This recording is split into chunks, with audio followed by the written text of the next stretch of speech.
this is going to be a fire hose of information. I'm condensing several hours of content and material into a 1 hour presentation here. We are going to be moving fast. I'm going to be talking fast. Just take notes. If you have questions, get them to the NDR specialist SEs, and they will get them to the threat research team here, and we will get them answered for sure. But we are going to be speed running through this. All right. We're going to be talking about, as you see here, ETA, ECH, and IoCs, and we'll dive into a lot more detail on each of those, starting with Encrypted Traffic Analysis, ETA. So a little bit of context. First thing to understand here is nobody has more experience or history with encrypted traffic analytics than we do. And I mean nobody. I'm talking about both individual people as well as companies and products. In 2014, our first funding deck showed and really focused on encrypted traffic analytics. As a use case, we were showing how we had all kinds of theories on looking at TLS characteristics to identify malware and separate it from legitimate traffic. We were doing that in beta versions of our platform in 2016. The first shipping version, we were detecting threats in the wild using the encrypted traffic analytics. The techniques are almost identical to what I'm going to show you when we get into some lower level examples here. Now, over 10 years later, we are doing encrypted traffic analytics, not just on TLS, but all the other protocols that are relevant from a threat detection perspective, like SMB and LDAP and DCRPC. But out in the industry, when you talk about ETA, encrypted traffic analytics, everybody thinks about synonymously with TLS. And that's because that I know we are the only platform in existence that are applying these techniques to not just north-south, but east-west protocols as well. And a little more context here just to show how this relates to some other things out there that people may understand. J3, which is for the few people out there who do know about encrypted traffic analytics already, J3 is what they have, how they probably learned about it. It's pretty much the only solution out there that's attempting to do something similar. That was released in 2017. 2018 is when Chrome started marking HTTP search sites as insecure. Remember the green lock in the URL bar? That happened in 2018.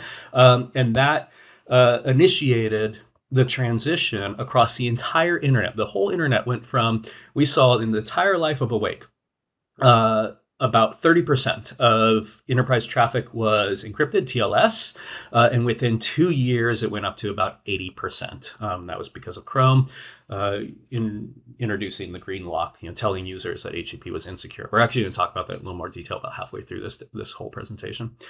And then finally, in 2023, J4 was released to address the problems with J3. There's one slide that compares our technique to J4, but spoiler alert, ours is still much better. All right. Now, why is this important? Because if you look at, and this is looking at top 5 protocols, protocol distribution of the top 5, I should say, in networks that are relatively unfiltered. And so that would be like university type networks where kind of anything goes. It's hard to come up with an average distribution if you're looking at, say, financial institutions, which have very different traffic distribution profiles from healthcare organizations, which have very different distributions from, say, critical infrastructure, and right. So it's hard to come up with an average. We'll just look at unfiltered networks to get an idea of what the internet probably looks like at large. And what we see is about half of it is TLS, right? Then about a third DNS, 10% HTTP, 7% QUIC, which is an encrypted, it's sort of in a way like TLS, but uses UDP. And finally, ICMP. And so of note here, TLS is a content delivery protocol. It's what we use to actually, do stuff, right? So that's encrypted, of course. DNS, not really a content delivery protocol, used to support the content delivery protocols. HTTP is content delivery, but unencrypted. QUIC is content delivery, but encrypted. Then ICMP is, like DNS, used to support the other protocols. If you do the math, what we ultimately find is in the content delivery protocols, about 15% of it is unencrypted, HTTP, and therefore about 85% thereabouts is encrypted. So 85% of content delivery encrypted, you need to have a strategy for understanding and figuring out what's good and what's bad in that traffic. All right, but we can break that down further, that 85%. of encrypted. Or really, we'll just focus this to keep things simple here. We'll focus just on TLS because that's what we're going to deep dive into for this conversation. Not all TLS is just TLS, right? So we see half, 53%, is browser-based TLS traffic. And then the other half, or 47%, is non-browser. So background processes, other things, like checking for patches and maybe email clients or background updaters and things like that. Okay, but regular web surfing tends to not be so interesting. We can kind of generalize. There are some exceptions to what I'm saying here, but broadly speaking, it tends to be the background processes that are the really, where you're going to find malware and most other types of threats. And right, so there's some value in separating these out, but we can subdivide this even further. We can take the non-browser TLS traffic and divide that up and say, okay, the non-browser, the background process stuff, the other stuff, where is it going to? And here's kind of a distribution of where all that traffic is going to. So we can see that the vast majority of that stuff is non-interesting. And it's, when we start getting into that tail, the other, that kind of that light blue segment there, which of course, if we continue subdividing this further, we start getting into the long tail of that. And that's where we find, obviously, the malware type stuff. It's the really uncommon stuff, right? So that's our goal here. That's what we want to get to, right? Which is what's this showing. So if we take non-browser background processes, and we see where they're going to, that's where you tend to find the bad stuff, right? And this is an example kind of showing, hey, give us all the traffic that's, not browser traffic. And then we sort it based on the most suspicious destinations. And then when we look up those destinations, we find that, those tend to be known bad things. That's one technique for finding malware. Okay, getting ahead of ourselves here, though. How are we figuring out what is browser and non-browser, right? From the TLS traffic. And to answer that question, first have to understand a little bit about how TLS works. And we have a basic diagram here. We start with the TCP three-way handshake, SYN, SYN, ACK. And then the first thing client does is sends what's called a client hello. I just noticed that's spelled kind of funny. Client sends a client hello. And that tells the server, hey, I'm getting ready to initiate a TLS session with you. Here's all the things I understand in terms of how to implement TLS. And then the server takes that and says, okay, I understand these other things. Let's put that together. I'm also going to send you my certificate so you can start to validate who I am. The client takes that information, comes up with a, kind of finalizes what it's able to do with that server, sends that back to the server, and ultimately, after that, the encrypted session, this is obviously very oversimplified, but the encrypted session is established, and then all the content is exchanged back and forth through the encrypted tunnel. All right. We are going to focus entirely on this client hello. For the remainder of this conversation, actually the remainder of this presentation. The client hello is very, very powerful from our perspective, as you will see. So what is in the client hello? This is it. Here's an example. The parts of the client hello that we care most about are ultimately the version.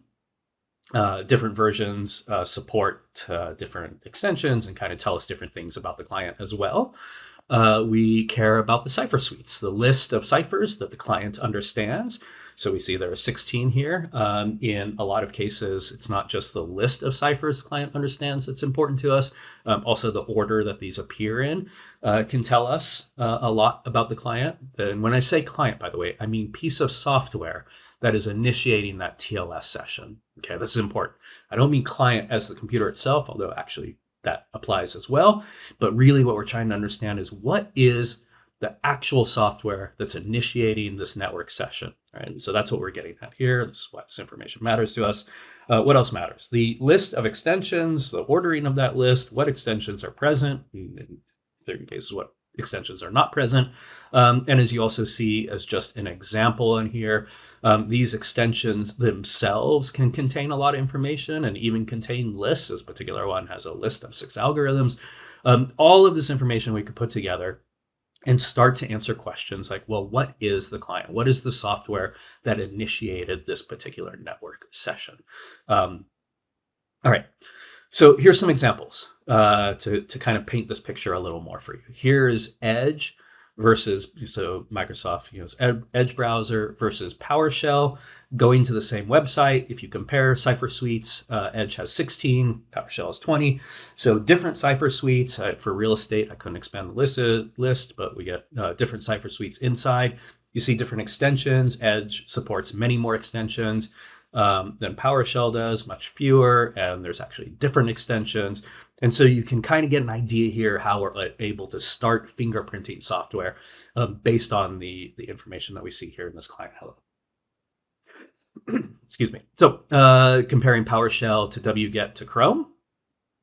This is what we see below respectively. PowerShell with its 20 cipher suites, wget with 75, Chrome with 16. So totally different list of cipher suites, totally different list of extensions, as you see. Kind of what I have highlighted here is extensions that appear in one of these examples, but none of the others, right? And so as we keep going on and on and on, looking at larger and larger lists of different types of software, we continue to see more and more differences that allow us to cluster and group and figure out what could be interesting versus uninteresting types of traffic or fingerprints for software. Okay, you may have noticed that browsers actually look pretty different from the rest of them. And as a generalization, browsers tend to have many more extensions. They tend to implement many more of the cutting edge features that TLS supports. That's what we see here. So same number of cipher suites. It's actually not highlighted, but if your eyes can pick it out, same number of cipher suites between Edge and Chrome, which actually makes sense since they're from kind of similar bases there. But there's also differences even between them. I have Greece highlighted here. Greece is kind of one of the giveaways that you're looking at browser traffic. As a generalization, there could be some exceptions, but we have some other characteristics like that we'll identify a little bit later on. But then we also see some other big differences between the two. And what I would just want to point out here is the way this is kind of getting to how we can identify browser from non-browser traffic. Browsers really separate themselves from the rest of traffic. And that's great for us because we're, generally speaking, interested in the non-browser activity. Of course, browsers can have malicious extensions added to them. And so we have different detections that focus on those. But for the point of just digging into and understanding encrypted traffic analytics, we're going to kind of draw the distinction between browser and non-browser. All right. And then the first malware sample I looked at for this, literally, I didn't go hunting for, I was worried I would have to, but turns out, nope. Very first example I looked at, grabbed this malware sample, looked at its TLS traffic. We see 82 cipher suites, so the largest we've seen in any of the slides so far. List of cipher suites, we look at the extension, the smallest list of extensions that we've seen in any of these slides so far. And so this is getting at, right? Yes, you can fingerprint TLS traffic and ultimately identify bad stuff. Now, we're going to start getting into how we actually implement this stuff. By the way, at this point, if you understand everything I said, I am not kidding. You understand more about encrypted traffic analytics than 99.9% of the entire security industry, including like analysts and people like that. Like it's shocking how little the subject is understood. If you understand everything we talked about, great, you're way ahead. Okay, should you see Chrome connecting to a domain never seen in your network before? Or should you see any web browser connecting to a domain never seen in your network before? Think about your answer. And it turns out the answer is yes. On any given day for most networks, about 20 to 25%, so almost a quarter of all web traffic is going to domains that have never been seen before in the network. And the reason for that is ad technology platforms, content delivery networks, really ad tech, trying to get around ad filtering, both extensions and within the browsers themselves. At this point, it's totally ubiquitous. And so what you see is very, very high rate of domain regeneration. Very, very common to see traffic going to domains that have been registered just within the past few days because of ad tech. Used to be over 10 years ago, you could say, hey, if I see traffic going to a newly registered domain, it's malware. And most of the time that was true. Not the case anymore. All right, should you see non-browser processes connecting to domains never seen in the network before? Think about your answer. Survey says, it's extremely uncommon. So from a threat hunting perspective, this is actually a great place to start. You cannot say that a non-browser process going to a brand new domain never seen on the network before is definitely malicious. But as you can see, only about 1% of non-browser traffic fits that characteristic. So that's a great place to start with deep analysis. And we have detections that do exactly that. So rather than looking at the millions and millions of domains seen every day, let's start with the new ones that have never been seen before and are correlated to, those background processes, types of software, and then do deeper analysis, more computationally intensive analysis on that traffic. All right. And finally, should you see software not used on other devices connecting to domains never seen in the network before? Think about your answer. And no, right? Hopefully you got that one right.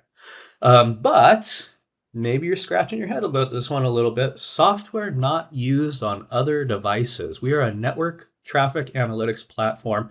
How do we know what software is and is not used on other devices when all we have is packets to look at? Specifically, in this case, we're focused on TLS, so encrypted packets. Well, I will show you and tell you.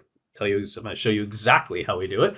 But first, one quick prerequisite. You may have seen this slide in some marketing decks. Let me give you a quick reintroduction to it, reminder of the information that's on here. You can think about so artifacts. When we talk about artifacts on the network, for simplicity's sake, let's think about a user agent string out of HTTP. User agent string. So user agents that are most common. See on the y-axis here, most common mean like lots of other devices exhibit that same user agent string. And highest frequency, that means per device, we see recurrence. We see it used a number of times from each device. So the stuff that's really common tends to correlate to activities that are really common, right, across devices. So, it could be looking for patches or updating self, email syncing, things like that. As we move in this direction and we reduce the commonality of activities or artifacts, that's where we start to see things start to cluster, like what we call departmental specific sort of tasks. So maybe it's a server name. The artifact now we're looking at is the server being connected to.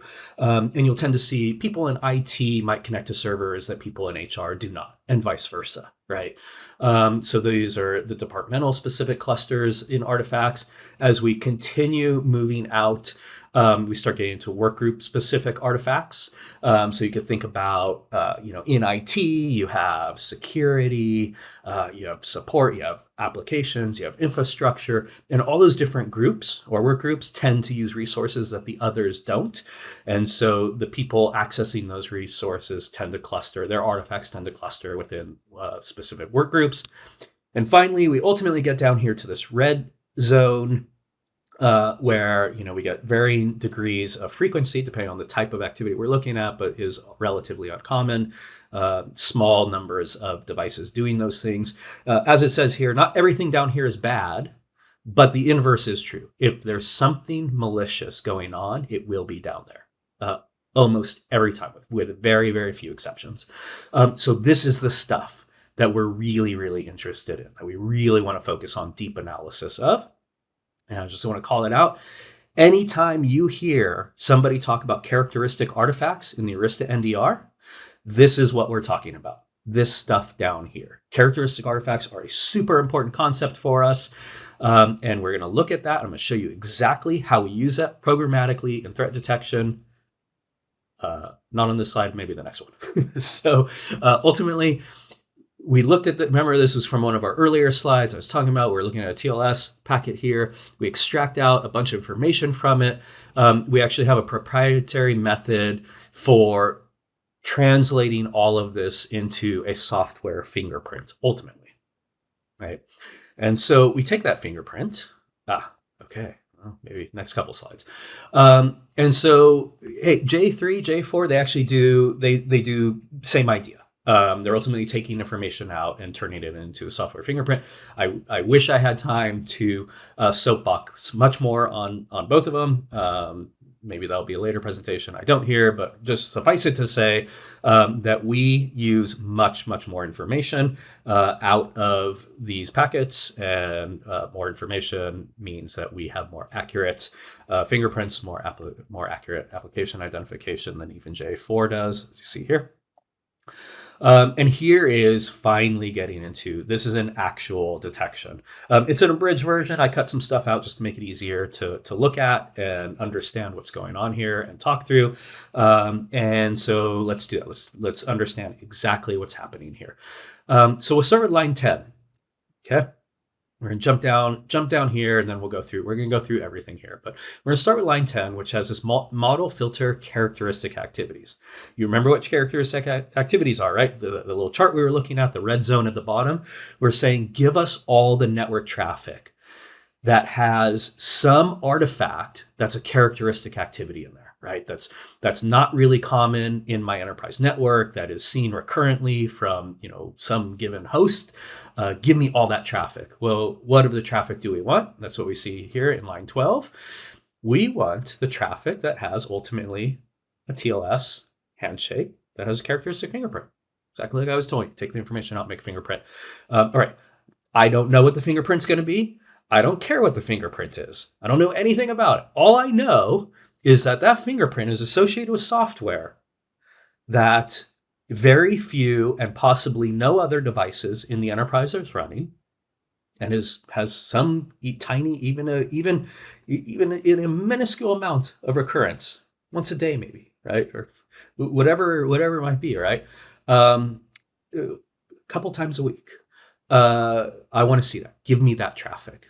Okay, so we're going to start with all of that traffic. Then we're going to filter it. We're going to say, and is coming from, in this particular case, for this particular model, so the bridge version of uncommon executable, communicating with suspect domain. We're going to take all that traffic and filter it down just to the workstations and servers, where it's going to an external destination. It's a valid TLS session. And that domain was first seen in this network within the past month, and only less than 5 other devices are going to that destination.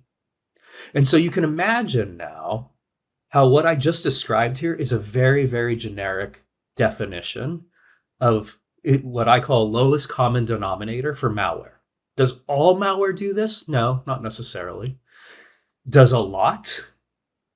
Yes, absolutely. A lot of malware. This catches a lot of malware cases. Does most malware do this? Could be. Could be close. Pretty close.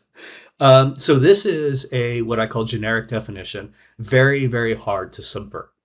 Is taking the lowest common denominators, the characteristics of threat activity that are very hard for an attacker to control or change, and we're looking for those rather than signatures, specific signatures of the activity. And we're going to talk about differences between those things in a little bit here. But this is a simplified version of one of our detections that use encrypted traffic analytics or TLS fingerprinting. This stuff down here actually uses the AI engines within the product. So we extract this out as a fingerprint, then we apply AI to it to figure out what's common and uncommon and come up with those clusters. And then we use some heuristics here to refine. And so you can see how this one model, this one detection actually applies several different methodologies for threat detection into one. And this is a real detection from a real POV right now underway, a very, very cool detection that was determined there. OneStart.ai Did I know anything about OneStart.ai before looking at this? No, never heard of it before. Turns out it's a AI-based browser. At least that's the sales pitch for it. It's total scamware. It installs lots of bad stuff, but we automatically detected it without ever having any a priori knowledge that OneStart even existed. What it does, didn't know until the model discovered it. And situation built out, actually added a lot more information about the malicious activity going on around it. When we look at OneStart AI, and you look at all the reputation engines, everybody says it's good. Nobody knows anything about it being bad. When we look at kind of community open source threat intelligence, people are just within the past couple of weeks starting to identify that this is actually part of some pretty bad stuff. And so we see, hey, this is a cool detection without knowing anything about it. This is the type of stuff that, don't just take my word for it, that these detections work. They work phenomenally well. And when we take by the way, the OneStart installer that was downloaded literally 1 day ago from the time you're listening to this presentation, today, the time I'm recording it, bad stuff. Commonly used to either bundle Trojans, like you see possible match in here for Agent Tesla, but also in digging into this, it's actually, even when you get a clean installer, the browser will update itself with partner software, and installs Trojans that way as well. There's actually quite a bit of history of it doing this. And I just want to point out one more time, we found this just by looking for uncommon software beaconing to suspicious destinations, right? So again, very, very hard to subvert this type of detection. What's awesome about it is this wasn't a detection for Agent Tesla specifically. This wasn't a detection for even OneStart. This was just a detection that is a lowest common denominator of malicious activity. And there are very few, possibly almost no other examples of detections like this in the entire industry. All right, so that was Encrypted Traffic Analytics. Again, if you understand everything I talked about up to this point, I am not kidding. You have a deeper understanding of Encrypted Traffic Analytics than most people, almost everybody in the entire security industry. There is more to unpack there, and hopefully in a follow-on session, we get to go deeper into some of the things I didn't get to here. All right, moving on. Encrypted Client Hello. This came up because we have a customer-facing engineer who noticed there was some talk out there in the past few months about Encrypted Client Hello, and he asked the threat research team, "Hey, can you provide some commentary on this?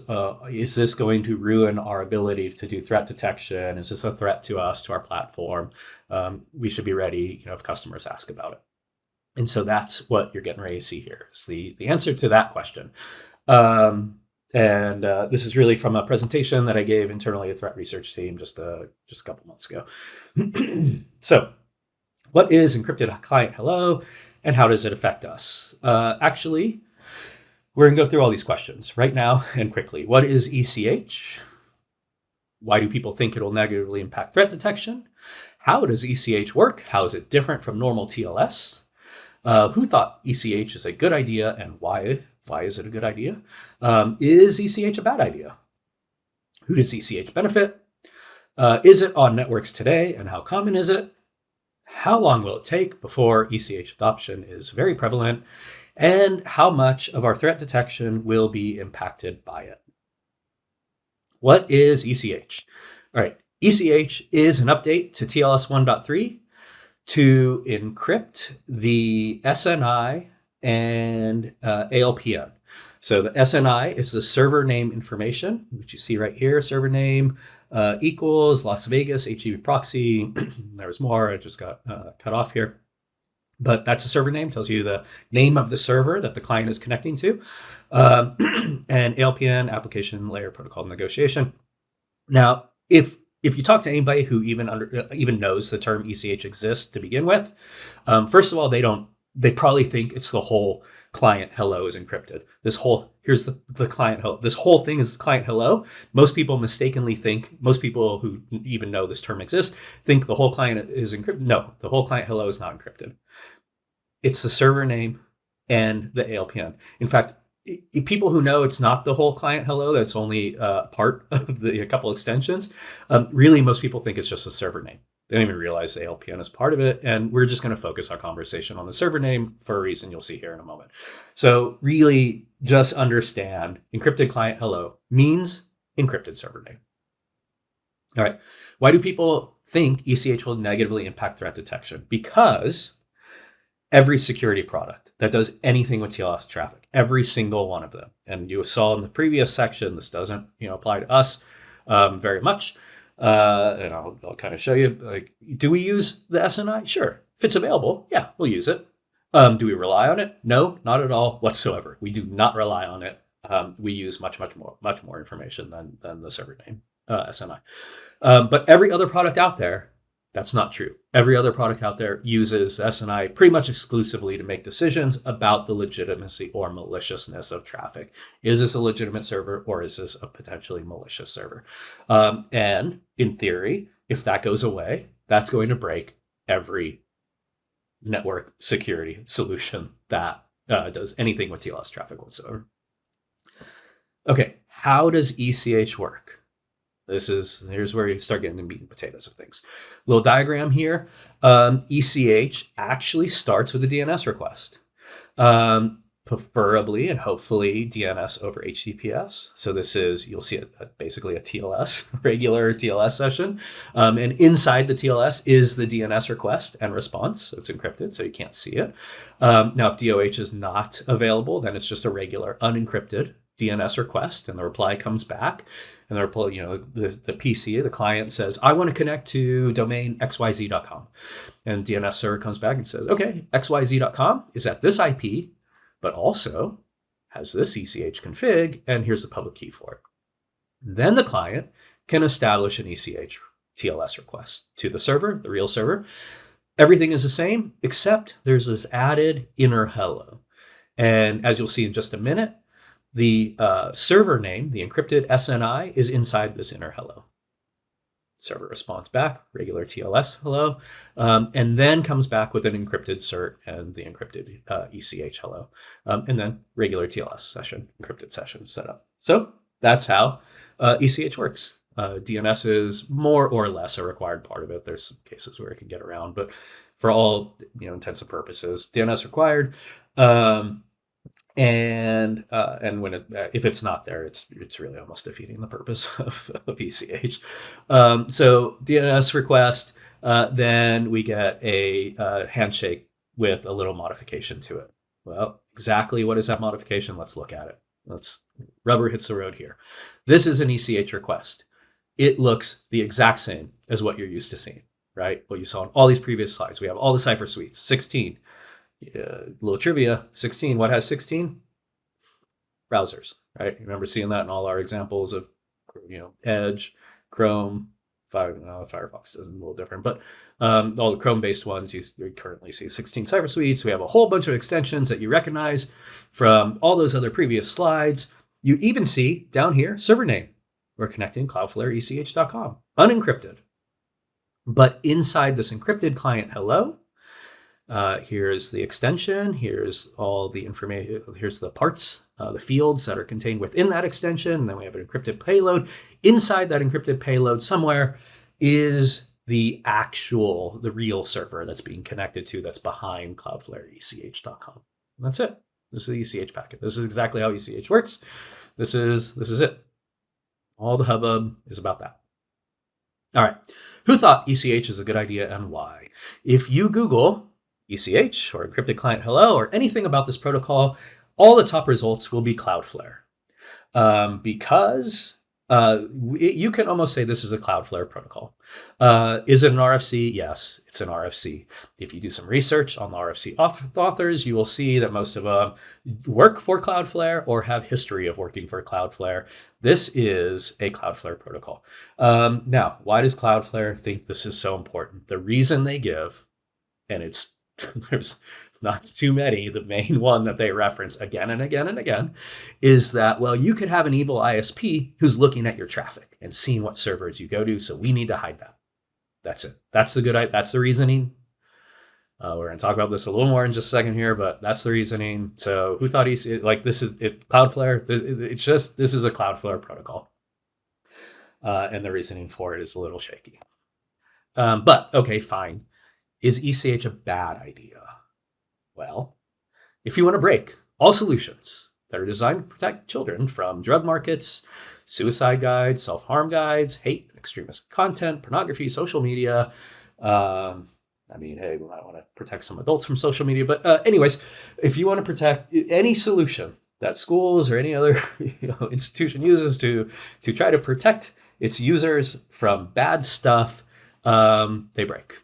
This ECH effectively breaks them. If you want to break all solutions that enterprises use to limit their liability for serving this kind of content, as well as protect themselves from phishing, as well as protect themselves from threat-related content, ECH breaks all of that too. Absolutely, totally, completely breaks it.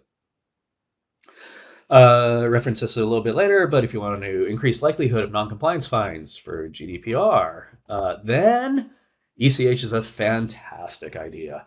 Otherwise, it is unquestionably the worst idea I have ever seen implemented in an RFC. Shockingly terrible thing here. Who does ECH benefit? Hackers, criminals, nation-state espionage actors, and content delivery networks. Very important for business strategy for a company like Cloudflare, where data has value as long as you're the only one who has the data. This is, why Google is as valuable as they are, has the value they have. Cloudflare, taking a page out of that playbook and trying to develop a source of data that only they have access to, which is knowing what servers you actually go to, therefore knowing what type of content is most relevant to you. All right, but is Cloudflare used for malicious purposes often enough that eliminated third-party auditing of traffic to Cloudflare, or the few other platforms that might adopt it, measurably financially detrimental to enterprise risk management, threat detection, and mitigation? So do they host malware that much that this is a big deal? Yeah, they do. In the past 90 days, almost 6,000 domains that Cloudflare was hosting that are malicious, that they did not detect, that they did not take offline. And so, of course, taking the ability away from enterprises to audit that traffic going to Cloudflare, whether it's hosted by Cloudflare or not, is detrimental. Absolutely. I also want to call out, like we talked about earlier, because we are the only platform that uses techniques that we use to do TLS analytics, we're still okay here. Is ECH on networks today, and how common is it? It's a tiny, tiny fraction of a percent. It's extremely, extremely uncommon. And well, the question is, why is that? And this one really gets to the heart of that. Will ECH adoption transpire as rapidly as a shift in internet traffic from HTTP to TLS? We talked about this at the very beginning, the little green lock in the URL, right? In Chrome, that within 2 years, the entire friggin' internet went from 30% TLS encrypted traffic to 80%. I mean, it is absolutely astonishing when you think about it. What about ECH? Can we expect to see something even remotely similar in the case of ECH adoption? Now, in the case of the green lock, in the case of the switch from HTTP TLS, everybody thought that was a good idea. Security people, privacy people, enterprise, like everybody across the board was in support of switching HTTP to TLS. Delivered content for a variety of reasons. And because of the green lock, if you were a content publisher on the internet, you were incentivized to make sure that you were publishing that content using TLS. Otherwise, everybody's browser was going to label your website as insecure. Okay, what about ECH? First of all, censorship regimes, Russia and China are already blocking ECH. It's a brand new RFC, they're already blocking it. Totally defeated the purpose of it. This whole idea of your evil ISP can see, blah, blah, blah. Okay, so fine, they just block it. Done. Not even an issue anymore. Enterprises are starting to block ECH, as really they all should for reasons we talked about, because it prevents it weakens their security posture. It weakens their risk management posture. Website publishers, if you are putting content on the internet, you are incentivized not to adopt ECH to prevent censorship of your content. GDPR requires the use of selective decryption for data loss prevention. Requires this. How do you know what to selectively decrypt? SNI. That's it. So you can't even use ECH in these cases. Many jurisdictions have legal consequences. We're seeing that even increase across the United States. Legal consequences for not blocking certain types of content and websites, again, based on SNI. SNI is an IP address is pretty much the backbone for threat intelligence sharing through IoCs, and we're going to have a little section on IoCs here. And so basically, if you're not Cloudflare, and Fastly is like kind of the other that's on Cloudflare's heels here. If you're not them, or maybe a couple other ankle biters in that same ecosystem, you are incentivized to run the opposite direction from ECH. And so, no, there is no reason to believe or think that ECH adoption will look anything like the transition from HTTPLS. In fact, there's very little reason to think ECH adoption will be very widespread whatsoever. But it'll be some percentage of Cloudflare traffic, and Cloudflare traffic is a lot of stuff. And so this question is still totally relevant. How much of Arista's NDR threat detection will be impacted? We're already using it today. It's helping us today. Only browsers use it. There's a lot more information I wish I had time to include here, but we actually did an audit of TLS libraries used in development, actually like a dozen of them, and it's this is browser specific. ECH breaks the way so many other things work. It took Cloudflare if you look at Cloudflare initially talking about ECH and then finally deploying it to production, I think it was like 3 years if I remember right. It took years for them to work the bugs out just to get it working in their environment. When you look at client software, like it's a pipe dream to think that this is ever going to work across client side software. So browsers, they're provincial ones, and great, we can use that to help us separate browser from non-browser traffic. And then when we want to look at threats to Cloudflare, say the case of what about a malicious browser extension that's using Cloudflare for C2, fine, we can focus detection specifically on those particular use cases. How long will it take before ECH adoption is very prevalent? I already answered this. It's not going to be anytime soon in the foreseeable future, possibly at all. I'm fighting the urge to make very blanket statements like it'll never happen, but I'm trying to come as close to the edge of saying that without actually saying that. So in summary, we are the only solution in existence that focuses on threat detection on the network that's well poised to handle widespread adoption of ECH by threat actors. And most importantly, we're already using it today to make our detections better. So thank you, Cloudflare, for helping us while not helping the rest of the industry, or helping hackers do their thing and helping weaken enterprise security for enterprises, I guess, not using our solution. All right, finally, the last 15 minutes we have here, IoCs, indicators of compromise. IoCs have already come up a couple of times in the previous sections here, both previous sections. And this section is cool. I saved the best for last. So what is an IoC? What is an indicator of compromise? It is, quote unquote, a piece of digital forensics that suggests that an endpoint or network may have been breached.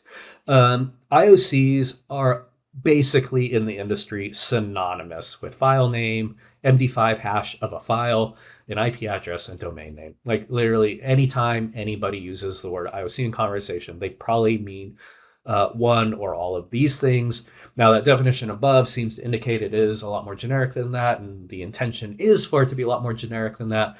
But these have emerged as kind of the lowest common denominators for IOCs. This is like when anybody shares an IOC with each other, 99.999% of the time, they are sharing one of these things. In the context of our conversation, because we're network focused, we're talking about IP addresses and domain names. Okay, let's understand IOCs. And this is important because if you look back a handful of years, you'll probably have heard us talking down about IOCs a bit. This changed when we started talking about developing the nano solution, right? AVA switch sensor. There was an idea when we first started talking about that solution as, well, maybe it'll only support IOCs. And so the threat research team had to change our thinking from IOCs are bad and not very good to we need to develop a very sophisticated IOC content development program. Now, why did we think IOCs were not good? Or why do some people think, AI is the best, or whatever the case is, right? And the thing that's important to understand here is that when it comes to threat detection, there are a lot of different methodologies for doing it, right? You can use AI at one end of the spectrum, at the other end of the spectrum, opposite end of the spectrum is IOCs, as you see there, left to right. In the middle, heuristic, anomaly detection, there's signatures. All of these things are kind of different from each other. There's all these terms that you hear thrown around. Sometimes people talk about them as if they're bad. Sometimes people talk about them as if they're the end all be all. Here's how to really understand the relationship between all these things. First of all, as we go from left to right, they're easier for users to understand, right? If I give you traffic and I say this traffic is going to this domain and this domain is a known C2 server, great, easy to understand. If I give you traffic and I say some neural network determined that out of hundreds of features of that traffic, there was some combination, can't tell you what the features are, but there was some combination of them that it didn't like and it says it's malicious. Is that easier to understand than me telling you this domain is a known C2 server? No, of course not. And we get different kind of degrees of examples as we go through all these different methodologies. But what you largely see is this. All right, signature. This is a signature for some, Agent Tesla. Oh, good. I know it's Agent Tesla. Thank you. Move on. All right. More prone to false negatives as you go from left to right. Right. So what does that mean? If I have an IOC for an IP address, I know this IP address is a known bad C2 server. That's very specific. What about all the other IP addresses on the internet? Right? If you have C2 traffic, it's not going to your known IP address. Well, that's prone to false negative. All the way at the other end of the spectrum, where you're looking at these really kind of generic characteristics of malicious traffic that separate themselves from legitimate traffic, those are more generic, right? And you see what you see at the top here is a complete spectrum of more generic to more specific. Signatures are, Agent Tesla. Right now, we can look for Agent Tesla going to any IP address. But still needs to be Agent Tesla. Then we're missing all the other, families of malware, right? So example after example like that. Also, though, inversely, less prone to false positives as we go left to right, right? So the more generic a detection is, the more likely it is to be the case that something legitimate happens to match the same characteristics.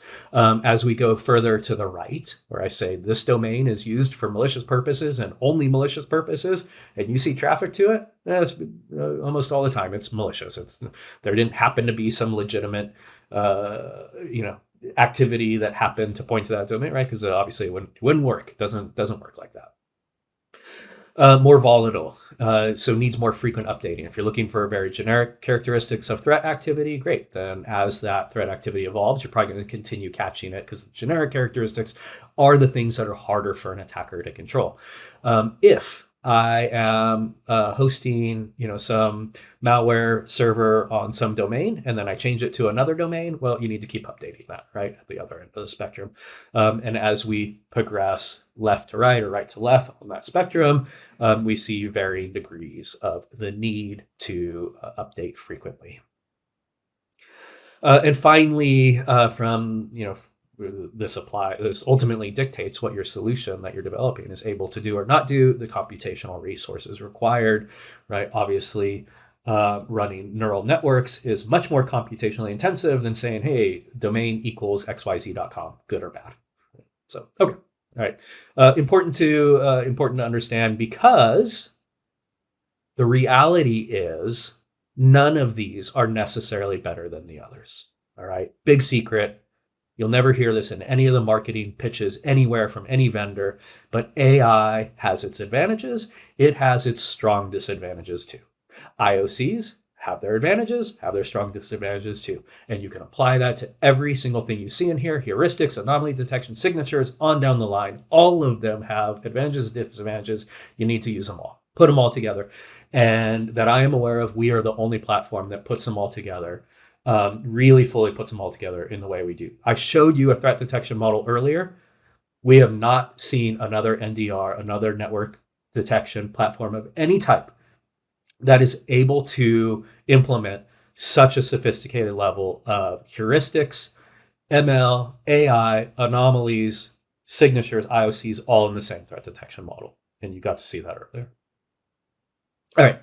So how are we developing our IOCs? Example from one of our internal systems where we're analyzing and tracking characteristics, in this case from malware.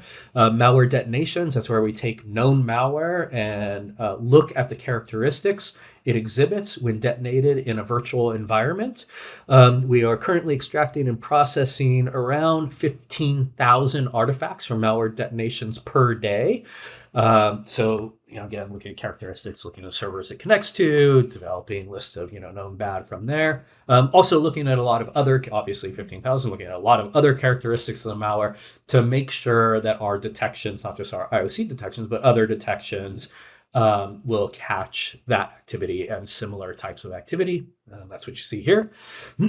We take all those characteristics, those 15,000, we're ultimately tracking evolutions in them, trying to identify changes in strategies over many months across malware families, tons of malware families, which ultimately kind of what you see pictured here.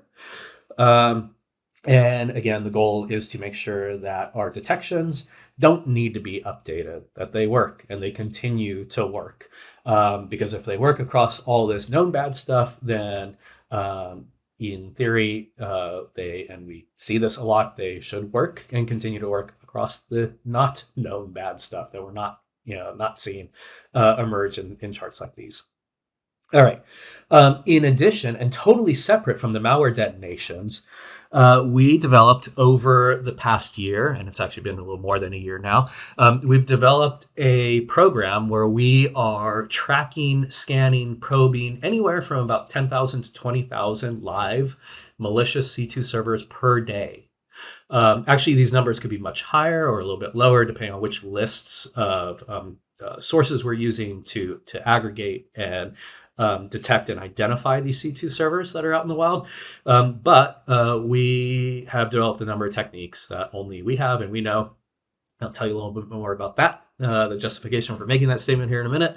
And we ultimately put these back into a similar sort of server where we're tracking changes to these as well. And these are a major source of our IOC content and threat detection list. And this was kind of a funny example. So I put the screenshot in. This is no joke. I put the screenshot in these slides. I think it was yesterday or the day before. And put this little text bubble here, and I was like, oh, Stark Industries. That's funny. Iron Man, Marvel sort of reference there, Stark Industries. And that made me wonder, I was like, what is Stark Industries? So I looked it up. And I didn't know this before putting these slides together, but found this article from just a few months ago. Stark Industries solution, Iron Hammer in the cloud. Let me just read this. 2 weeks before Russia invaded Ukraine in February 2022, a large mysterious new internet hosting firm called Stark Industries Solutions materialized and quickly became the epicenter of massive DDoS attacks on government and commercial targets in Ukraine and Europe. Investigation of Stark Industries reveals it is being used as a global proxy network that conceals the true source of cyber attacks and disinformation campaigns against enemies of Russia. All right. We in the threat research team are not looking for Russian nation state espionage and offensive operation infrastructure. We are looking for command and control servers. We are looking for threat infrastructures, and we are, if you don't mind me saying, damn good at it. And good enough that stuff like this is what is just part of that list. So we focus on making sure that we detect bad servers and ultimately traffic going to bad servers. And that list of bad stuff contains things like you see here. What else is in there? I don't know. We haven't even put the time into really doing an in-depth threat intelligence analysis of everything we have in there. But we know it's bad, and we're focused on detecting, the bad activity. But I thought this was just a really, really cool example of how effective our threat infrastructure harvesting program is. All right. So we take that information, we kind of organize it and analyze it in a number of ways. This is just sort of showing. Obviously, malware sometimes uses VPN services to encrypt its traffic. Again, fine. It's all most of it's TLS based, and even the non-TLS versions of this, we have different strategies for detecting that as well and identifying it. But understanding that is important for us, so we ensure that we can identify VPN service providers that are most commonly used for malicious purposes and kind of separate that out from other activity that we see on networks and characterize if it could be regular web surfing going to these VPN providers or something more programmatic like a background process, specifically like malware. Top 10 ASNs, why do we, this is just showing top 10, but why do we care about distribution of ASNs and malware? Well, things, ASNs like OVH and DigitalOcean, people have known for a long time that they host a lot of bad stuff. And some of the others up here, you might not be such a surprise to see, but others like Amazon, this reminds us that, hey, although Amazon is one of the most common ASNs on any given network, we do need to focus on ensuring that we can detect when Amazon is being used for malicious purposes. And of course, we have detections that are focused on stuff like that. TLS certificate characteristics coming back from the server. Right, so this is, I kind of cut it off here, but this is the most common characteristics across malware samples. And, you see the Cobalt Strike and what else do we, Venom Rat and, things like that in there. So this is great. We just obviously, we have detections that are focused. This is a signature-based detection, right? So of course, look for signatures of Cobalt Strike TLS certificates. It's great when it works. Very easy detection. Very low computational resources required to do it. Awesome.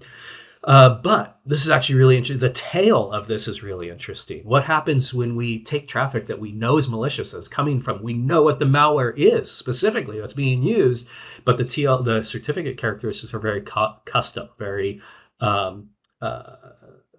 unique to that particular campaign. Well, that tells us exactly what we're looking at. A campaign. We're looking at something much more interesting than the common regular stuff, and so that requires more focus from a threat intelligence perspective. We can usually identify more interesting activity taking place there.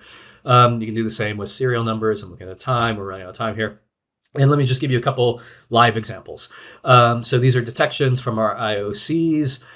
We see some traffic going to this server, high water temperature, whatever, not XYZ. Look it up. Okay. Yep. Bad. All right. Very simple. We determine this is bad. We detect traffic to it. You do some correlation, find out. Yep, it's bad. All right. What about this one? File cloud sugs.xyz. All right, so we detected this. This was part of our IoC content. This is actually real in a customer, very recent. Look it up. Oh, wait a minute. File cloud sugs XYZ, not known bad when you look at 94 different reputation databases. What about sugs.xyz? Nope, not known bad either. All right, so very different. What about the IP address? Nope, not known bad either. But again, because I was telling you, we analyze malware detonations, and when you look at this particular one, this came out of a bad file, and we saw where that file was connecting to, and so we kept track of the IP address, and that was how we ultimately identified this activity too. So just another neat detection from a customer that was presented to them recently. So in summary, at exactly 60 minutes here, it is absolutely true to say this is not marketing nonsense BS. There is no solution in the world that has more history, ingenuity, or accuracy when it comes to threat detection and encrypted traffic. That is no BS. That is absolutely, absolutely true. As you hopefully got a sense of, our techniques are so advanced that updates to TLS, including the introduction of 1.3, everybody thought the sky was falling when 1.3 was introduced, with no changes to our system. We detected everything just fine. In fact, 1.3 helped us.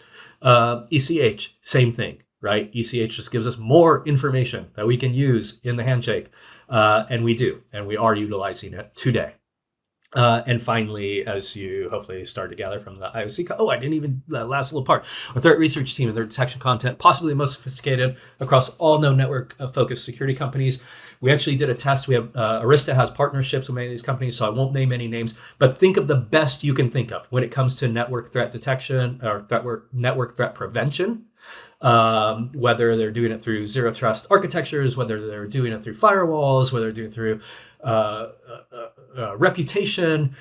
We have tested, we have done hundreds, if not thousands, of connections to live C2 servers using actual malware clients through these systems, and not a single one of them has detected more than 1% of the servers that we are tracking, of the known bad malware servers that we are tracking. That 99% goes straight through, only about 1% gets blocked. So we are good. We know we are good at identifying and tracking bad infrastructure across the internet, not just encrypted traffic analytics, which we're really good at that too. Finally, all right, if you have any questions, get them down, send them over to us, and we will answer them. Hope this was helpful, and looking forward to talking to you soon. Thanks.